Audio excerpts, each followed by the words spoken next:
Hello, my name is Ed Frawley, of course.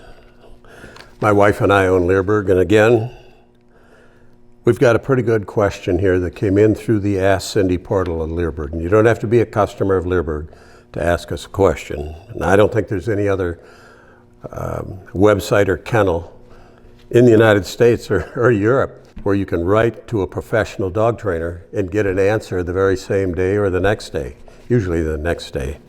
But this is a good one because it's probably kind of a common issue with some dog aggression on a dog that has not been introduced to any rules to live by with their family, and it ended up attacking their 12-year-old girl. So I'll read it and then we'll go through it. So this is the full question. My sister has 2 Boston Terriers. The older female is smart and has an absolutely excellent temperament. They purchased a male when he was 4 months old. He's now 2 years old. When they first got him, he would run up to people and was very playful. But around a year ago, he still came up to people, all excited, but the second he gets close to them, he snaps, growls, and barks. They've tried everything, including medication. It's always the first step for vets, I swear. Yesterday, my daughter, 12, was over and she was laying on the couch watching TV, and the dog, the male dog, accidentally got out of his crate. He ran into the room, jumped on the couch, and attacked my daughter. He bit her once, but he bit her hard enough to shake her twice. The female heard the screaming and came running in and attacked the male. She successfully stopped him from mauling her. The ER doctor immediately thought rabies, but thankfully all the shots were up to date. Nobody can figure out why this behavior happened. I think it's bad breeding. Any thoughts? Thank you. It might be bad breeding, but just as easily, more likely, it's about people that don't establish guidelines and rules for their dog. Cindy's going to talk about it. I'll kind of expand on it a little bit. It's not possible for me to know why he's like this, but it's not an uncommon issue. We get people writing us all the time about reactive dogs and reactive dogs that bite people. If dogs aren't given structure, training, and rules, they will often become overly territorial, and that means aggression for some individual dogs, and that's the case here. Because this young girl didn't live in that family. It came over for a visit, and this dog obviously sounds like he's a territorial dog. Boston Terriers are tough little dogs with a lot of drive and energy. It sounds more like he has a history of having overly excited behavior when greeting people, and excitement can very quickly turn into overarousal, which can also lead into aggression, which has happened here. Dogs like this need training and supervision, and since he's been practicing this for over a year, this dog has practiced this bad behavior for a year. Had these people stepped in right from the beginning and put a stop to this kind of behavior, not allow him to run up and jump on people and bark at people, if they would have stopped him and taught him right off the bat, when he's a year old, he's still a puppy. When he's a two-year-old, this is a mature adult dog now.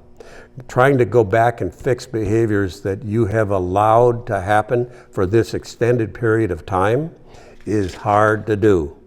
It would take them 100 times, it would be 100 times easier for them to fix this dog a year ago had they managed it and taught him rules, the rules of how you expect a dog to live with you.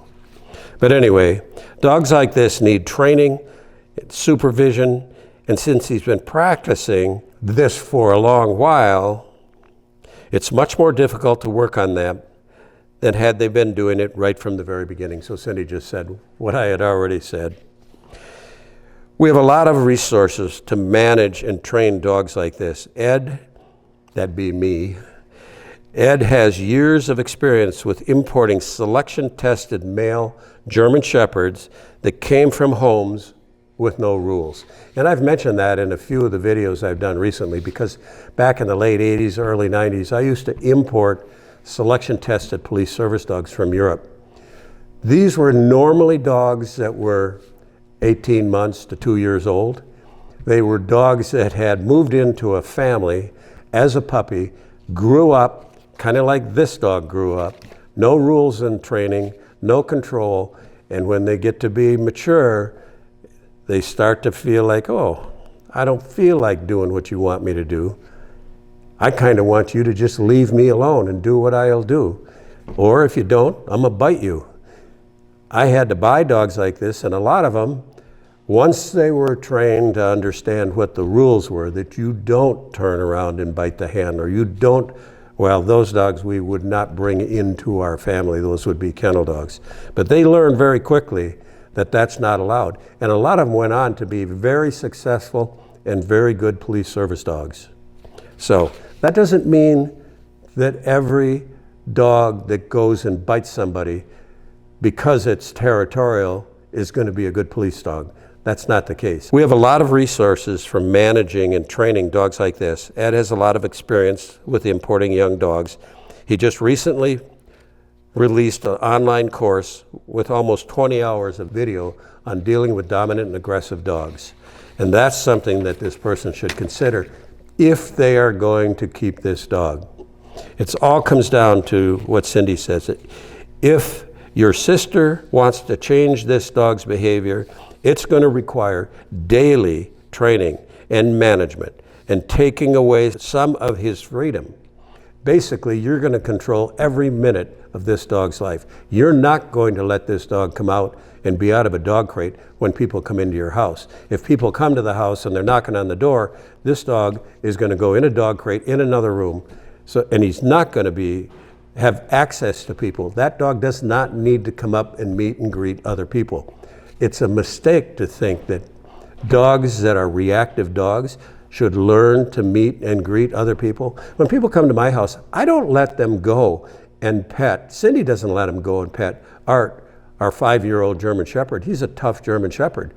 I don't let them pet any of my dogs, not even my little dogs, unless I know that these people think about dog training the way Cindy and I think about dog training, which is reward-based training. These dogs know who their owners are, they know who their masters are, they love us, but they also know that we control their lives, and when we tell them, go get in the dog crate or go get in the dog pen, they gotta go and get in it.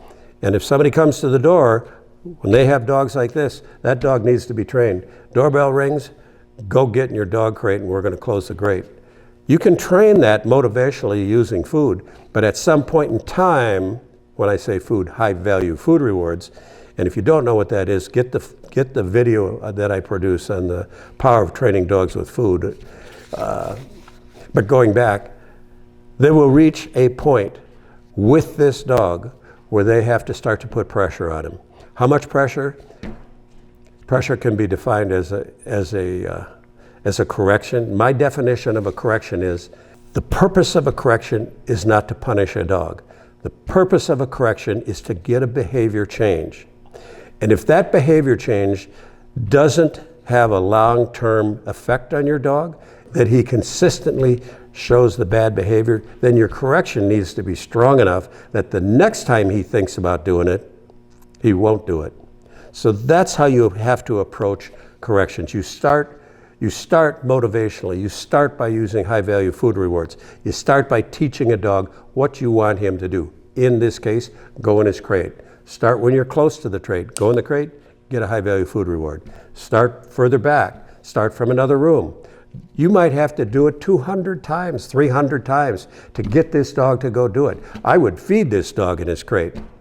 I would put my dog food in the crate, and then I would take this dog on a line, a drag line, which he would drag around in the house all the time, one without a handle, so it doesn't get hooked on things. And I would take this dog to another place, work out to another room where you take him in there, and he knows the food's in there.